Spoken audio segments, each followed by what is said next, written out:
Então, mais uma vez, aqui eu tenho um conjunto de dados, que é uma amostra de uma determinada situação. Lembrando, nesse momento, não estou preocupado com a questão da contextualização, mas sim com a questão do cálculo, tá? Então, esse conjunto de dados pode se referir a N itens. Independente daquilo a que se refira, a análise é sempre a mesma, tá bom? Então, eu quero organizar uma tabela de distribuição de frequência por intervalo de classe, tá? Primeira coisa que eu tenho que fazer, verificar qual é a quantidade de dados que eu tenho aqui.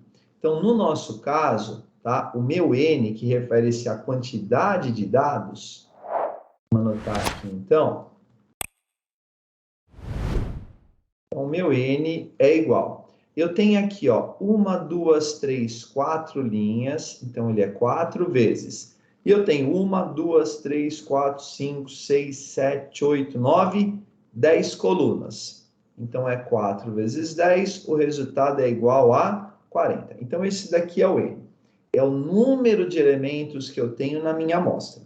A partir do N, eu vou definir o número de classes com as quais eu vou trabalhar, tá? Então, para definir o número de classes, eu vou chamar de K, eu vou tirar a raiz de N. Deixa eu até aqui anotar aqui na frente. Então, vamos lá. Número de classes ou número de intervalos com os quais eu vou trabalhar, tá? É o K, que é igual a raiz de N. Nesse caso, então, eu tenho a raiz do 40. Lembrando, N é a quantidade de dados da amostra. A raiz de 40 não tem um resultado exato, tá? Ela vai dar aproximadamente 6,6. No entanto, eu faço o arredondamento para cima, trabalhando com valores inteiros. Eu não consigo trabalhar com 6,6 classes. Então, eu arredondo sempre para cima, por quê? Para eu garantir que eu vou pegar todos os valores da amostra, tá certo? Bom, agora, com base nisso, eu tenho que identificar qual que é o menor e o maior valor da amostra. No nosso caso, eu já facilitei um pouco a nossa vida, por quê? Eu peguei todos esses dados da amostra e já organizei o rol aqui do lado.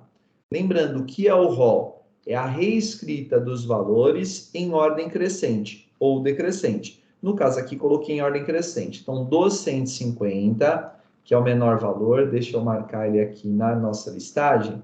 O 150 está aqui, ó. Tudo bem? Então, o 150 é o menor valor da minha sequência. E o maior valor refere-se ao 173, que está aqui. Tá legal? Então, para eu calcular a amplitude, para eu calcular o tamanho de cada classe, eu vou fazer o seguinte. Então, vamos lá. Amplitude da classe.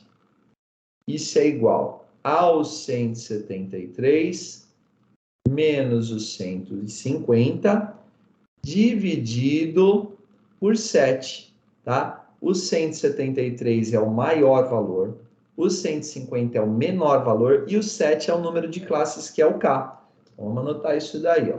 Então, esse cara é o maior valor da sequência, esse cara é o menor valor e o 7 é o K, que é o número de classes, que nós acabamos de calcular. Então, vamos aos cálculos aqui. 173 menos 50 é 23, e o 23 eu vou dividir pelo 7. Fazendo 23 dividido por 7, isso daqui dá mais ou menos 3,2, aproximadamente. Novamente, eu vou aproximar para um valor inteiro. Eu até poderia trabalhar com 3,2, tá? Mas vai dar trabalho, pensa bem. Eu vou começar aqui, ó, no primeiro intervalo. O menor valor refere-se ao 150. Aí, para achar o limite superior, eu tenho que somar a amplitude, que é o intervalo que eu vou ter dentro da classe. Se eu somar o 3,2, eu vou para 153,2 e vou trabalhar com valores decimais. Isso dá mais trabalho. Como não há uma necessidade de precisão, eu posso fazer um arredondamento e trabalhar com o número inteiro. Só que, mais uma vez, o arredondamento é para cima. Então, ao invés de usar o 3,2, eu vou usar o 4. Aqui não vale aquela regra de arredondamento de que até 4 eu arredondo para cima, para baixo, e maior do que 4 eu arredondo para cima. Aqui não. Aqui eu arredondo sempre para cima. Para quê? Para garantir que eu vou poder, dentro dos intervalos criados, indicar todos os valores da minha amostra. Tá legal? Então, aqui é do 150 até, somando 4, 154. O próximo intervalo começa onde eu parei o primeiro intervalo. Então, aqui do 154 mais 4, 158. Próximo intervalo, eu vou do 158 com mais 4, 162. O próximo, 162 com mais 4, 166. O próximo é do 166 ao 170. Eu já tenho 6 intervalos.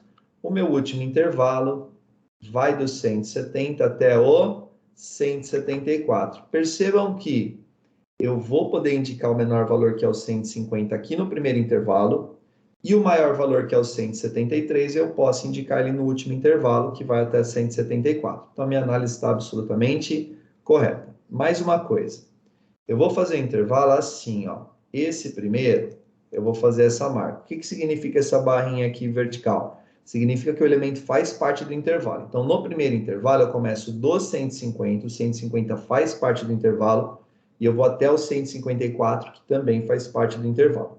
Já no segundo intervalo, como eu comecei do 150, como eu terminei o primeiro intervalo no 154, então eu não vou colocar o 154 no segundo intervalo também, porque senão eu não sei onde eu vou alocar esse tipo de valor, tá? Por exemplo, tem um valor aqui na sequência que é 154, e aí ele vai no primeiro ou no segundo?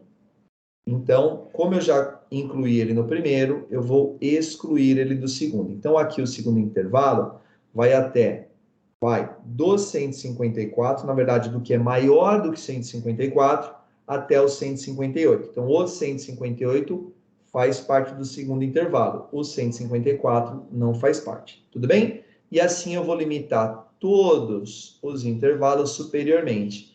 Então, sempre o valor superior do intervalo faz parte do intervalo, o valor inferior não faz parte. Prontinho, indiquei aqui todos, e agora eu vou fazer a contagem. Para a contagem, eu vou usar o ROL, porque eu facilito bastante a minha vida. Então, vamos lá. O primeiro intervalo, do 150 até o 154. Então, eu tenho esses valores aqui, ó. Contando, eu tenho 5 valores. Então, o F do primeiro intervalo vai ser igual a 5. Vou fazer a mesma coisa para os outros, tá? Segundo intervalo do 154, na verdade, maior do que o 154 até o 158. Então, eu vou daqui, ó, até aqui o 158 faz parte do intervalo, tá bom? Uma observação importante, na hora de escrever o ROL, respeite as repetições. Então, se o número aparece 5 vezes na amostra, você vai colocar ele 5 vezes no ROL e assim por diante, tá bom?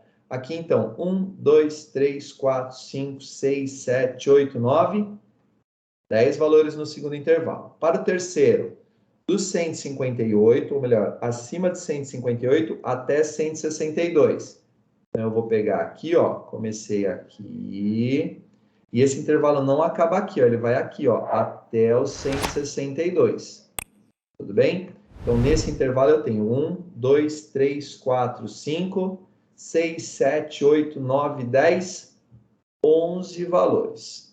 Vamos ao próximo intervalo, do 100, maior do que 162 até o 166. Então, eu vou aqui, ó, do 163 até o 166. Eu tenho 3, 6, 7 valores. Legal? Próximo intervalo, maior do que 166 até o 170.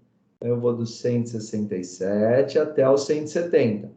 Eu tenho 5 valores. E para terminar, no último intervalo, eu teria apenas os 172 e os 173, são 2 valores. Então, eu vou fazer o preenchimento da frequência absoluta, que indica a quantidade de elementos que faz parte daquele intervalo. Então, no primeiro, 5, no segundo, 10, no terceiro, 11, no quarto, 7, no quinto intervalo, 5, e no próximo intervalo, 2. Legal? Prontinho, pessoal. Está concluído aqui o meu problema. Só tem uma coisa aí, uma observação a fazer. Olha só. Eu disse que eu ia trabalhar com 7 classes, tá? E que cada classe teria intervalo igual a 4. Só que aí tem uma questão importante aqui para a gente observar. Na verdade, construindo 6 intervalos, como eu arredondei os 2 para cima, ele já contemplou o que eu precisava. Não tem problema nenhum. Se quiser, você pode trabalhar dessa forma numa boa, tá certo? Não tem problema aqui não. Se quiser colocar o próximo intervalo, pode também para respeitar os cálculos que você fez. Só que colocando o próximo intervalo, ele vai ter 0 elementos, tá certo? Então, concluída essa parte, daqui a pouco a gente volta para eu terminar de preencher a tabela e fazer o histograma também como exemplo com vocês. Até daqui a pouco, pessoal!